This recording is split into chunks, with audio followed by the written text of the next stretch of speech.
told me was the most popular art online, according to it. So you may recognize, even if you're not sort of an art aficionado, you might recognize a lot of those images, even if you don't know who produced them. They would be images familiar to you because they've... Kathryn? Yes. Sorry, your team screen is over your presentation screen. Oh, I'm sorry about that. Thank you. Is that Sandre? Yes. Thank you. Yeah, I had maximized it to see who was in the room. So now, and I've got two screens here, so I'm DJing. Okay, thank you. So on the left, like I was saying, this is what Google this morning told me was popular art. You might recognize a lot of those images, even if you don't know necessarily who made them, because they have sort of been processed through visual and popular culture in lots of different ways. So we've got the Mona Lisa, we've got the girl with the pearl earring, we've got Starry Night, we've got Amongst the Scream, pop art. What we can see here is that what's considered popular is art that is representational, that shows people, it's colorful, things we recognize, even if the style of that representation could be expressive or abstract, etc. We might be familiar with the idea that, Picasso, interestingly, doesn't appear in that initial search of what Google considers popular art, but Picasso is a very popular kind of cliche about art. He said, it took him 4 years to paint like Raphael and a lifetime to learn how to paint like a child. And here we've got, Picasso-inspired art projects for children because people take great joy in his wonky faces, and so do I. But it's just interesting to kind of take a moment to think about what we think of when we think of art and how we think that art functions in the world. Does it produce knowledge? Is it a form of research, which is something that we are, as practitioners within the academy, needing to think about? And so that's the kind of popular space of what people might think of when we say the word art. But for those of us in the academy and who are more familiar with the sort of developments in artistic practice and what we might call contemporary or conceptual art, this is the kind of art that people often get very nervous around. But it is interesting to see that this work by Marcel Duchamp called Fountain, which very famously, some people say ushered in postmodernism, although this is 1917 and, the kind of time period of postmodernism is often considered somewhat later. This is him, the origins of the so-called found object as artwork. So this is a men's urinal entered into an art competition in 1917, which changed the course of art history and practice forever, over 100 years ago now. And then next to it is a piece by Joseph Kosuth called One in Three Chairs from 1965, where he simply shows you an exercise in semiotics. So there is an actual chair, there is an image of a chair, and then there is a dictionary definition of a chair. And this is a core, a canonical piece in the world of conceptual art practice, which likewise was another paradigm-shifting moment in artistic practice. Where my worlds start moving closer together can be seen in this very famous, many of you may know it, painting by Rembrandt called The Anatomy Lesson of Dr. Nicolaas Toll from 1632. So this is an interesting painting in terms of this idea of artistic knowledge and artistic knowing, because it's where artistic representation comes up against scientific representation and scientific knowledge. So this is a visual object that has been studied probably as much by anatomists as artists. It's been reworked several times. I'll show you a fairly scary update in a moment before the next slide. But importantly, this painting has essentially stimulated debate in both fields of art and anatomy. It's a great example of the power of images as carriers of all kinds of knowledge. You can reinstate all kinds of context through this image. These are identifiable people, for example. Much has been made of how Rembrandt acquired the knowledge required to depict this with the level of accuracy that he does. Although there's been a lot of debate about the ligaments in the arm, if they're the right way or wrong way around, if there's some kind of anatomical individuation happening with a particular vein. If you Google this, you will find this image has been subject to a lot of inquiry. But it's a really good example, like I said, of how an interdisciplinary visual analysis of this image can reinstate a range of contexts, historical, cultural, social, gender, etc., that inform how we understand the world. And this is an updated version of the painting by an Australian artist called Susan Dorothea White, called The Anatomy Lesson of Dr. Freeman from 2012, where the book in the Rembrandt at the foot of the dissection table has been replaced with a computer screen. There's more diversity in the anatomized students that are all standing around getting an anatomy lesson from Dr. Freeman. And there's something about this, the presence of the dead human body in culture, which I've chosen for this talk as a little bit of a kind of golden thread that runs through it. And it's just the fact of my orientations and my investments. So please bear with me. I'm sorry if ideas of corpses freak any of you out. Oh, and there will be a swear word later on the screen too, I should say. Okay, so early indelible impressions for me. I don't know how many of you in the room were children in the 70s and early 80s as I was, but Tony Hart, who was a British television artist with his little claymation friend called Morph, made an indelible impression on me, as did burying dinosaurs in the sandpit in preschool, reading way too much Nancy Drew, discovering Jack the Ripper, becoming obsessed with mummies, MacGyver, all of it. So all of that is to say that if you want to diagnose my current condition, it was all blueprinted already in my childhood. So my parents should have been able to see what was coming. And I have written about this, not about all of that, but about a particularly influential artwork for me, which I used to visit almost weekly as a child growing up in Durban, which I didn't know whose body it was when I was staring at it, but that came with age and maturity. And it turned out to be it's somewhere but hovers between a painting and a drawing. It's a beautiful piece. If any of you are in Durban, go and visit it.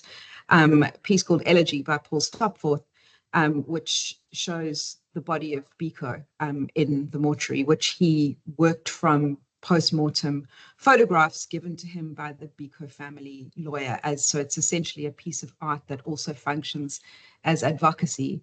And it is amazing to me that it was acquired by a public institution around the time that it was painted, so late 70s, early 80s. It's really striking as a piece of history. So I said in my brief for this session that I would reflect a little bit on my sort of trajectory, teaching and learning trajectory.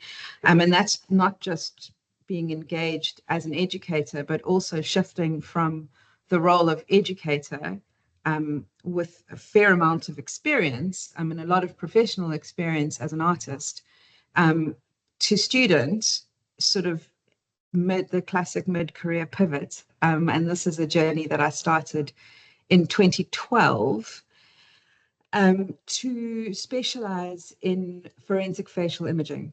This was always an interest in my own professional studio practice. I was making work about forensic cultures, interested in kind of regimes of truth, especially visual truth, in constructions of visual truth. And so I had the opportunity to deal with that stone in my shoe by taking a sabbatical for a year and going to the only program in the world where one can do a postgraduate qualification. It's a niche, it's considered a niche qualification in forensic art and facial imaging at the University of Dundee. And I will say that this was with the support of this university, where I had been teaching already for 12 years. I joined Stellenbosch in 2006, as well as the Chevening Award and the Oppenheimer Memorial Trust. So it's just a public shout out to three two funding bodies and this institution that really assisted me in making a life-changing move. So that took a year. I then came back to Stellenbosch for about an 18-month period. I won't bore you with the details of all of that. That wasn't originally part of the plan, but I'm pleased that it worked out that way in the end. And then I continued with a PhD, and so far as we know, the only PhD in forensic art, and that deals with it in a transdisciplinary way. From Liverpool John Moores University. And I'll be talking a little bit more about my time at John Moores because I went there on a teaching scholarship. And my role at John Moores was to help with the design and then delivery of a new taught master's program called the Masters in Art and Science. And that little blue image on the screen you can see there. So I'll be talking a little bit more about that because that represented sort of 5 years of my life, which when coming back to Stellenbosch in 2021, so mid-pandemic, that experience has been absolutely fundamental to how I've been actively rethinking my role in the studio as a researcher and based in a completely holistic way. So one of the in-between, I always think of it as the in-between time between Dundee and Liverpool. In Dundee, I acquired a whole range of new skills, including digital three-dimensional prototyping. So that would be digital object acquisition. So either by photogrammetry or scanning, 3D scanning of some form. You can now do this with your smartphone, and then 3D printing as well. So in my return in that 18 months that I was back, I started to activate some of these ideas within the art studio. And Innovus was very new. Makerspace didn't exist yet, but it does now. And if you haven't been down there and worked with them, please go. They're in the library. There's a slide, the next slide, as a bit of a shout out to Makerspace, which I see as a completely essential extension of the studio. But in the work of Oren Shreve, you've done an amazing book about knowledge. So I'm just reading the title off my desk here. Art and Design, Pedagogy in Higher Education, Knowledge, Values and Ambiguity in the Creative Curriculum. They speak about a threshold concept, which I mentioned in the beginning, that in studio art education, and I think this is true for other subjects too, students must learn to manage and work through ambiguity in order to succeed in creative practice. And what this object relations project did was brought together a whole lot of ideas, but students needed to produce these sculptures, which are made through 3D printing, but they could really mess with the conventions of how they got there. So even as early as 2015, you could do basic photogrammetry on your smartphone. And so we only got Wi-Fi in our building this year. So this was really a kind of technological ask, but we collaborated with the Innovus, and it's you see the image on this left there is students presenting work in the Innovus space. And the Central Analytical Facility was also not necessarily new, but they had acquired some low-end Ultimaker 3D printers. So I was working with them because these are the kinds of collaborations that are necessary in the forensic imaging space.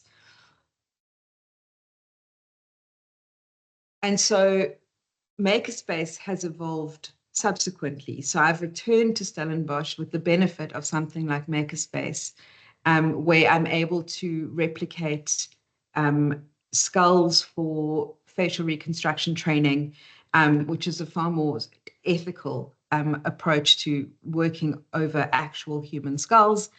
Our jewelry students really use it as an extension of their studios for three-dimensional digital design and prototyping, etc.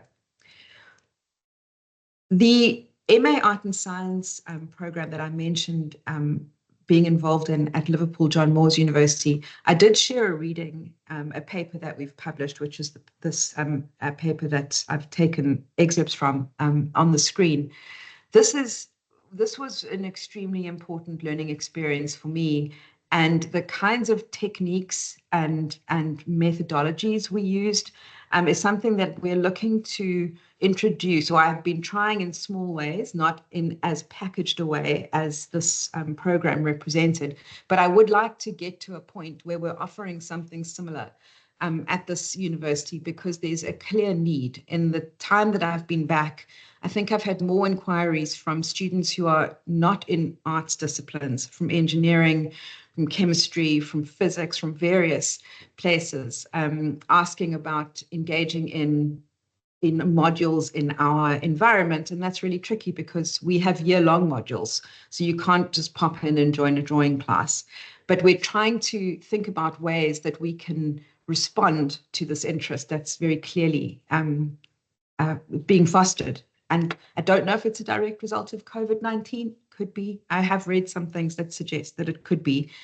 But in this particular approach, the MA Art and Science, we followed various modules. It was a taught program over 3 semesters. But ultimately, what we were trying to foster was a radical curiosity, being inquisitive. And so we introduced students who could come into the course from either a background in art or science to different established STEAM, which is just putting the art back into STEM subjects, and cultural partners, which in many ways replicated and simulated real-world transdisciplinary and collaborative practice. We worked with lectures, field visits, and guided workshops. Students concluded the program with a self-initiated project where they responded to a key art and science concept, which we deliberately kept very open, that they could interpret as they wanted to, with the expertise that they brought into the room. There were baseline theoretical foundations of observation, interrogation, and proposition. But most importantly, the most exciting parts of this process was this idea of the tutorial, or the peer-based learning, where we had several sessions throughout the year where students offered something to teach the entire group. And on the image on the left, you can see myself and the co-convener, Mark Ruffley, involved in one of these tutorial sessions. So we learned as much as the students did in that process together. Some of the other activities we were involved in this particular program, this idea of digital unshelving. So how 3D digital imaging can be used in a heritage or museological context to make objects in their collections, which might be fragile or otherwise inaccessible, much more widely accessible online through 3D modeling. And then what we started to find with each cohort of student going through the course is that as artists were learning scientific imaging technologies, for example, so scanning electron microscopy on the bottom left, in this particular project, which involved seeds under threat, so there's an ecological focus to this as much as there is an anatomical focus. So bodies of all kinds, human and non-human. The way that the artist engaged with the scientific imaging process actually revealed new information to scientists. So there was definitely a process here where knowledge was being co-created in quite radical ways. And I really like this idea from Eleanor Gates Stewart, and it's an important thing to bear in mind with art-science collaboration, where she suggests that people tend to judge the benefits of art-science collaboration by tangible outputs that are generally accessible to a wide audience. So that goes to a more public understanding of art, or sci-art, which is about how art can serve the public communication of science. And what I'm interested in a co-production of knowledge, rather, where knowledge comes from both spaces and produces this third thing. Which relates to a feasibility study that I've been trying to work on in the background of doing many other things, which I'll mention towards the end. But ultimately, the concept of process acts as the fulcrum around which we concentrate critical attention on the ways in which knowledge production is thought about from both an artistic and a scientific perspective. And so through this process, we tried to draw out related concepts like method, experimental, publication. And to show you an example of this, this was a graduate student, one of the final projects by Jessica Irwin that we managed to write up and get published in the Journal of Visual Communication in Medicine. And she tackled a really, really hot topic, which is the question of body donation to medical schools and what people might go through in making this decision, if they even know that it's a decision they could make. And she really goes through all of the possible questions. Now, this is an article I'm happy to share with any of you who are interested, but the text is probably too small for you to read. But she's looking at death fears and statistics. She's looking at the possible journey that anyone's body could take after death. You know, you can be buried or cremated conventionally. You could be turned into a diamond, shot into space. All of these are options. But body donation to a medical school is another one of these options. But the one thing I want to just draw your attention to in these images is the color, the simple but really funny visual style of her comic, and the ways in which humor, a kind of wryness, serves to kind of demystify and almost diffuse a topic that a lot of people think is taboo, they'd rather not talk about.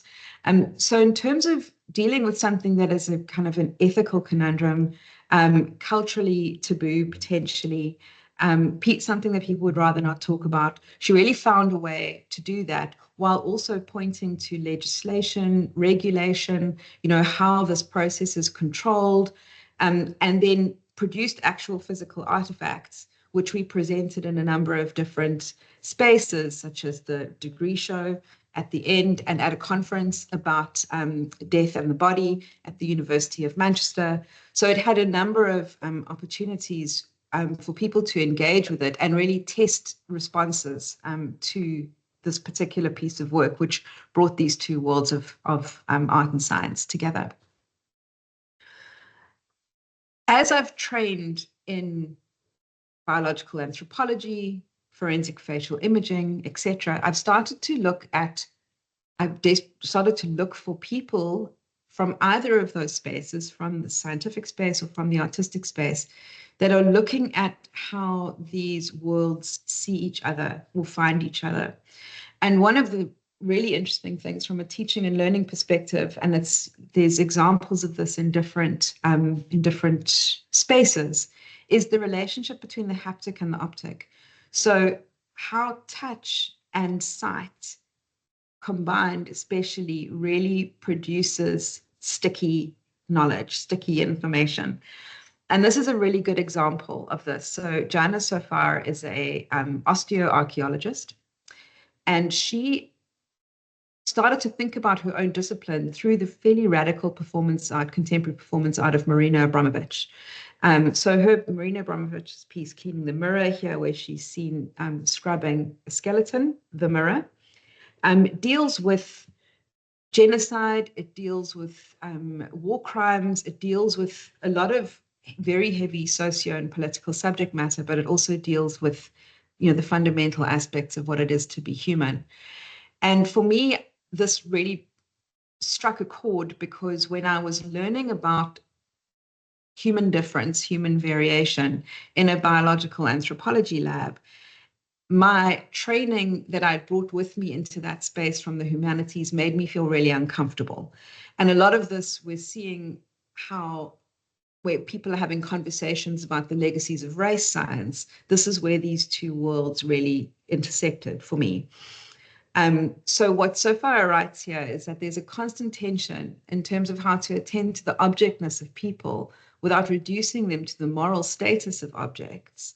And as much as there are professional ethical protocols in place in modern labs, ethical notions neither demand nor necessarily engender empathy.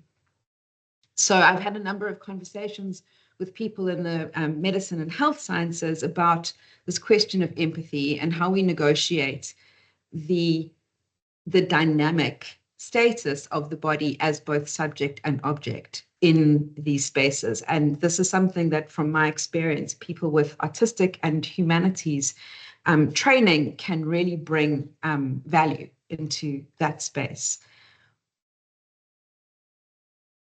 Extending this idea of bodies and embodiments a little bit further, I have started to think about this in relation to the spaces where bodies are kept. So either in archives, so human remains as documents, everything that we leave behind, and then also the physical archives of bone collections and things like that. And that has sort of come into my own artistic practice, and certainly the way in which I apply the techniques of forensic facial imaging to heritage and archaeological contexts. So VisLab is a space that I established here at the university when I returned from Liverpool, and we do a whole host of things there around forensic facial imaging mainly, but I'm also interested in visualization of information. So this intersection of art, science, history, and technology that Kathryn mentioned. And we're training dental students at UWC who are specializing in forensic odontology. We're doing heritage and archival work in terms of global slave histories. There's a whole range of activities, which I won't go into too much detail now, but we can take questions later, just in the interests of time. But this is an example of the kind of thing that I can produce with the virtual haptic sculpture system in VisLab. So taking a fragmented cranium into a 3D model from CT, computer tomography imaging, or a surface scan, reconstruct those missing skeletal elements, and then reconstructing the face, and then producing a facial depiction that is plausible and recognizable with the kind of facial textures that renders the face recognizable rather than a computer model.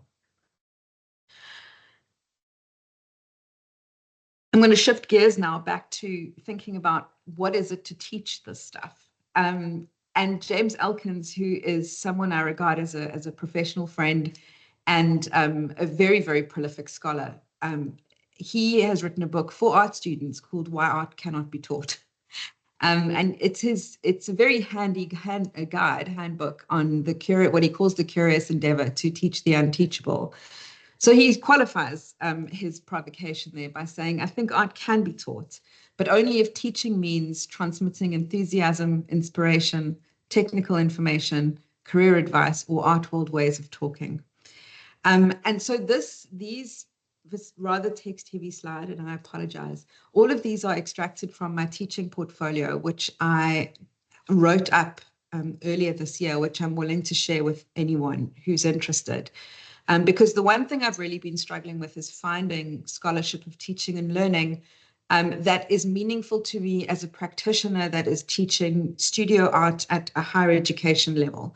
There's a lot of art education scholarship that deals with school level learning, but it's problematic to try and transpose that onto this experience. And then if you add the transdisciplinary or interdisciplinary aspect to it, it gets even more tricky. But these are 4 of the most important quotes for me that I kind of regard as coordinates on my map. So Tim Ingold, who says education is a practice of attention and not transmission. Anne Michaels, in a novel called Fugitive Pieces, the best teacher lodges an intent not in the mind but in the heart. And then a comment by Professor Grant Parker from a lecture at the University Museum in 2022. If the material we teach is not relatable or relevant to our students, then we have no claim on their consciousness. Sim, I see you. I'm going to zip through the remaining slides. I've over-prepared. But again, so I won't go into my teaching philosophy. This was the one with the swear word on it. But it's very important, this idea of FAFA, or look around and find out, because this is something that Sheets has referred to as the golden ratio of learning. And in my experience in an art studio, nothing is more true. To cut the bean or not to cut the bean is a personal philosophy that's based on a story about 2 surrealists arguing about the power of the empirical versus the poetic. And it was all about watching a Mexican jumping bean and why does the bean jump? And should we cut the bean to find out, or not cut the bean because it's okay not to know? The okay not to know is very much part of that threshold concept in studio-based art education. But otherwise, walala wasala, I'm very fond of. I tell my students that all the time. You snooze, you lose. You got to take the opportunity when it comes. And the demystification of knowledge is something that's very core to me. So this idea of WYSIWYG and what you see is what you get is fundamental.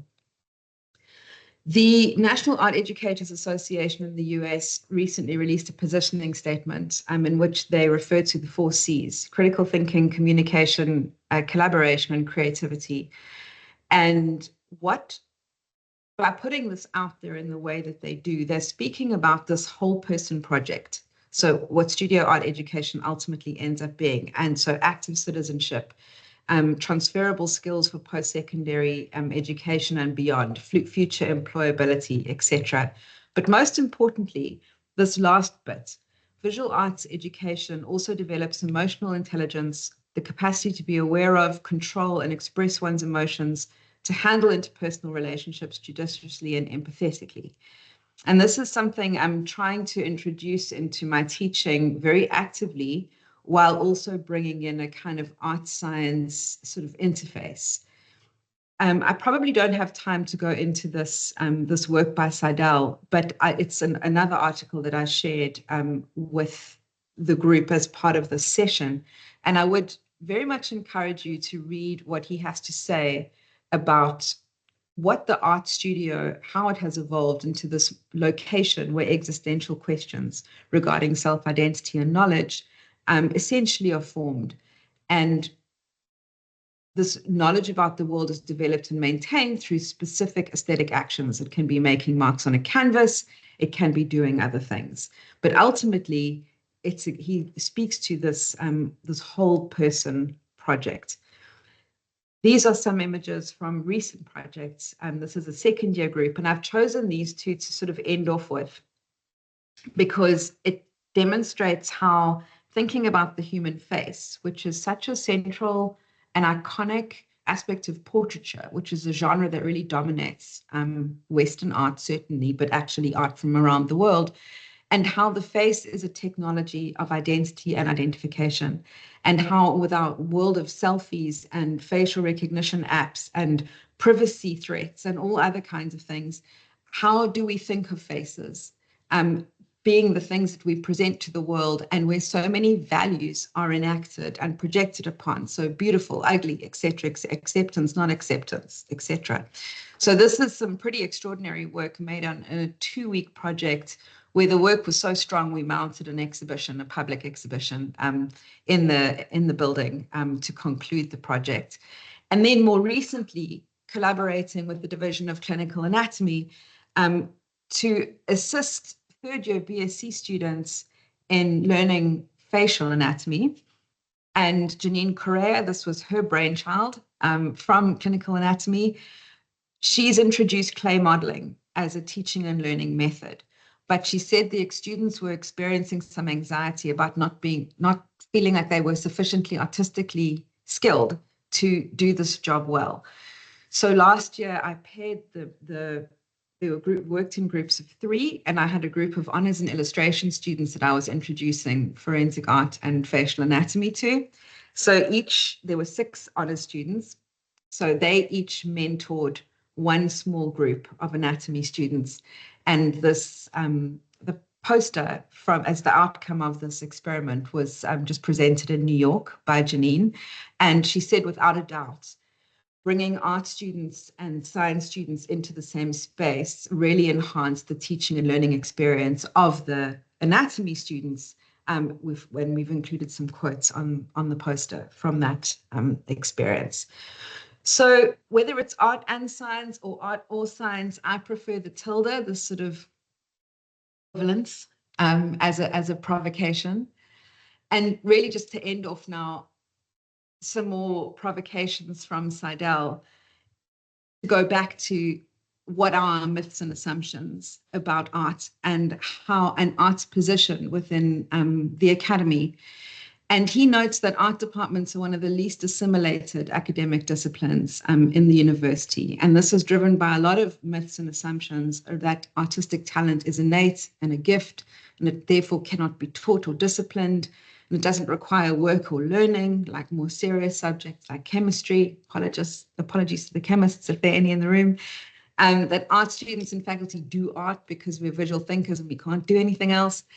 And then what this essentially means for art departments, which are then regarded as somehow sub-academic, or as he said, an intellectual desert or a wasteland, at the same time as being regarded as somehow mystical, these mystical places. And this quote by Oren Shreve really sort of brings these two worlds together, art and science worlds together. And they note that, and this is from the UK context, ironically, as pressure builds to reduce access to the studio for art and design students, this is the stripping away of space. It is increasingly recognized as an innovative and engaging way to learn and is being adopted with variations by other disciplines, often incorporating learning technologies. Work by Lang and Smith indicate that art and design pedagogies are not only appropriate within creative industry subjects, but can be transposed into science learning as well, suggesting that it is largely tradition or culture which shapes the way that learning and teaching are undertaken within subjects, as well as the influence of ways of thinking and acting happening beyond the university, as Shulman suggests. Thank you for listening, and I probably went over time, and I apologize.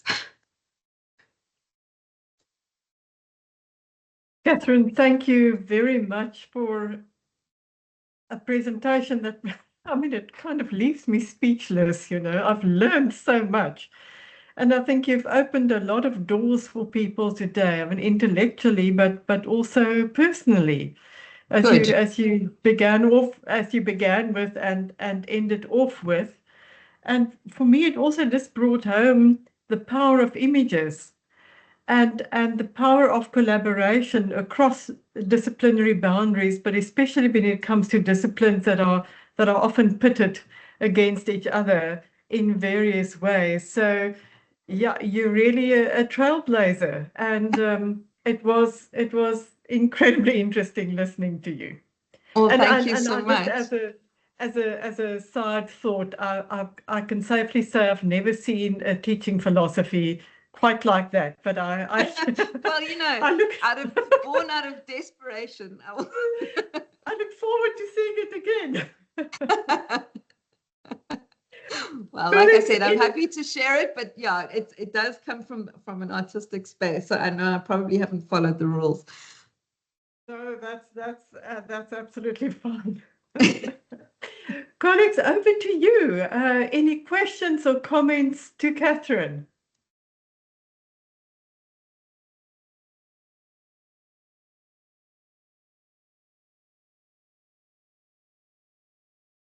I have a question. Yes, Debbie, go ahead. So I could see, for instance, if you look at the clinical anatomy class where you have art students coming in to help medical students learn how to mold clay and the value to the science students. But what's the value to the art students? It was fantastic because I was about to teach them facial anatomy as an introduction to forensic facial reconstruction, where you have to essentially create a face from the inside out. So art students hadn't ever learned the names of facial muscles, for example. And so part of that learning experience was actually learning to speak the same language. So they came in with two completely different views of the world, really. And then in the learning of a common language, they could communicate in new ways with each other. And then their sort of initial sort of skepticism of, you know, two groups of people facing off across the room, they negotiated that space and that ambiguity in really interesting ways. Thank you. That's an interesting question. Thank you, Debbie. Yeah, I really like this idea of just learning about the same topic from different perspectives and how much richer it makes the learning experience. 1 + 1 = 5. Exactly. So tomorrow morning, I'm introducing our first years have a project which we teach, even though, one of the students said to me last year that she designated Tuesday to crying because it was so frustrating. But ultimately, in that frustration, it's a project that never leaves them. They continue to talk about it when they're outside university, where they have to create a paper sculpture, a geometric interpretation of their own face. But part of that is, so they go from drawing to sculpture, so from 2D to 3D and back again. And tomorrow I'm doing the facial anatomy introduction to them. And I get them to feel their own faces. And then they figure out that actually, the human body is a wonder of engineering and architecture. So you can look at it like an artist, but you can also figure out, oh, this is our only moving bone in our face, and the teeth are the only visible parts of the skeleton. When they start to think about things like that, they're like, oh, okay.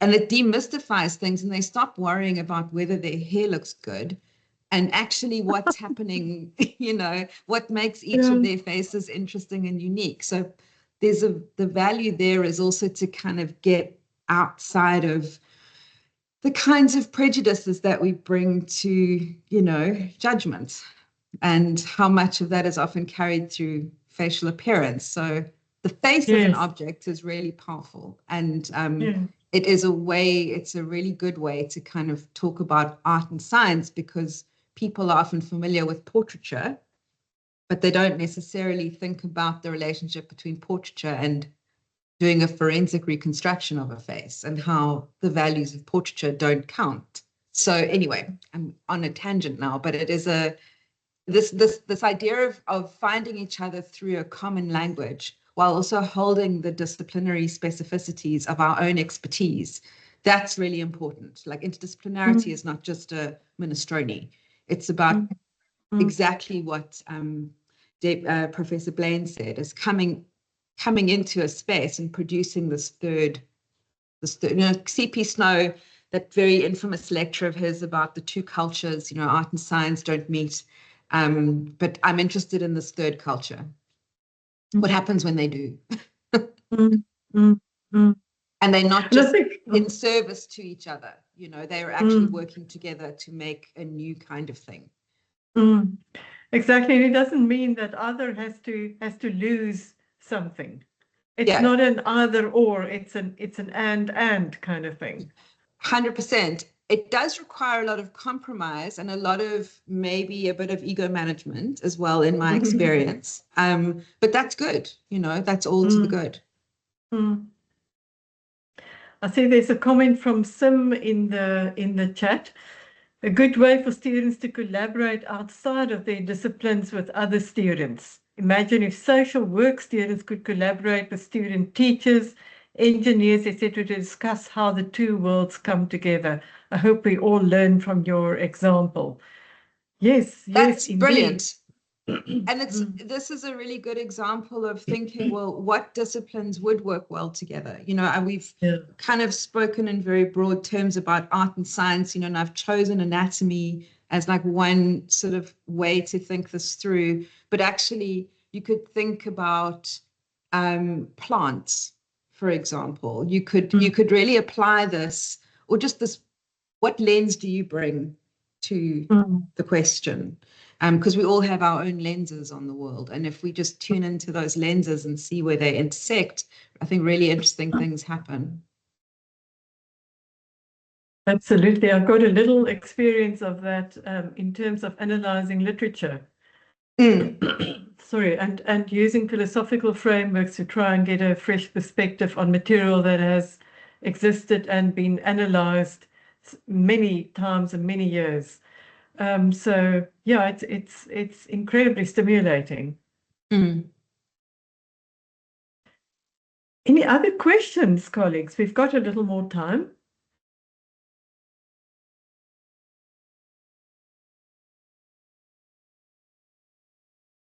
Maybe something I can say about recent interactions with colleagues in the sciences is the how I mean, I think we and maybe it's also just the lens that I bring to the situation, but I'm trying to remain very much alive and aware of my own sort of disciplinary culture and tendencies. But I've been wondering about how, you know, whether people are aware of their interdisciplinary cultures and norms, and not so much that they understand it from where they sit, but how aware are they of how they might be perceived. So speaking to an engineer recently, and I was describing something about the Facialities project, and we will hopefully be working together, but he made the point that, you know, that we bring a lot of emotion into what we do and how we approach things, whereas engineers are very much like instrumental, like let's solve the problem. There's no emotion involved. And at the recent Kirkwall conference at STIAS that was organized by the RACE Human Categorization and Science work stream, there was very different responses to, say, student input there about experiences of racism on campus from and I would say the kind of campus cultures of medicine and health sciences at Tygerberg, which is sort of geographically distant from main campus, and where I think conversations there happen quite differently. So even within an institution, you can have quite different experiences and different cultures, which, you know, impact this idea of whole person learning, and to what extent the person subjectivity kind of comes into the classroom, and or whether that aspect of the self needs to be shaped in such a way as to remain outside of the classroom, because that certainly was my experience learning anatomy. Is we underwent certain behavioral conditioning. We had to learn how to behave in the space of a dissection hall, etc. And one's own sort of opinion or feelings about it wasn't part of the conversation. So, I mean, I think this impacts student learning experiences, and where people have the space to talk about that. I'm really interested in that. We've got a last question there from Mr. Lowe. Thanks very much. Hello. Thanks for the talk. Really fascinating. I was also particularly interested in your concept of the tutorial. Yes. I wonder if you just sort of give us a quick reprise on practically how you ran that. If I have a class of 50 students, I can't really do one-on-one. What class size and that sort of thing? No, Thanks. so obviously it works better with smaller groups, but we could do it with up to 10. And it's really just shifting the kind of teaching responsibility onto the students. So if you have a large group of 50 students, you could divide them, say, into, you know, 10 groups of 5, but essentially one person would lead the tutorial. So a student would come in and their job is to teach us all how to do something. So in that tutorial, the one student taught us how to make scobies, you know, the kind of the bacterial skin that grows on kombucha, and then you can turn that into leather and various things. So, you know, we learned exactly surprising things. And then in that sort of tutorial, a similar, so there's within art science practice, there's bioart is sort of one sort of sub-discipline. We also had an opportunity to learn from a practitioner about, we brewed our own tonic water. So if any of you are a fan of gin and tonic, you know, the tonic water is Chichona bark, but it was in doing the tutorial and learning how to brew tonic water in different hot and cold extractions with different citrus flavorings. And it was delicious because then we tested it afterwards.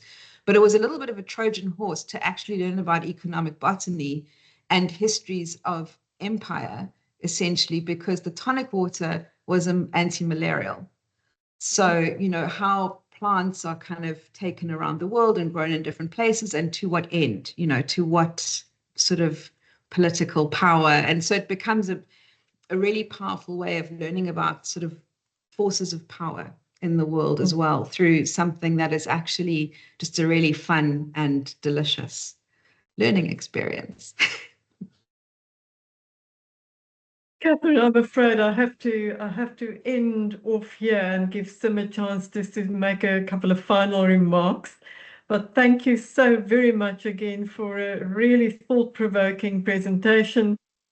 May it bear a lot of fruit in various disciplines. Thank you so much. And just thank you both for the opportunity. It was a really good thing to kind of gather my thoughts around. So I appreciate that a lot. Yes, Most welcome. Thanks a lot, Karen, and thanks to you, Prof, for finally getting you. I know we've been trying to get a hold of you. It was indeed a very important conversation. I need to let you go, but before you do that, I want to thank you for coming to the sessions and engaging our speaker. And another important point I needed to put across is that our invitation for 2025 speakers is open. Can you please, you have watched some of the presenters present. Have anything regarding teaching and learning that you'd like to come and test with us, please feel free to contact me, or your faculty advisor can work closely with you to decide on a topic for 2025. And then, yes, our next Auxin is on the 20th of August. So I hope to see you there again. Thank you so much. Bye, everyone. Bye-bye, everybody. Bye, and thank you for all the wonderful comments. I will just contact me if you need articles or teaching portfolio or whatever. I'll send it along. Thank you.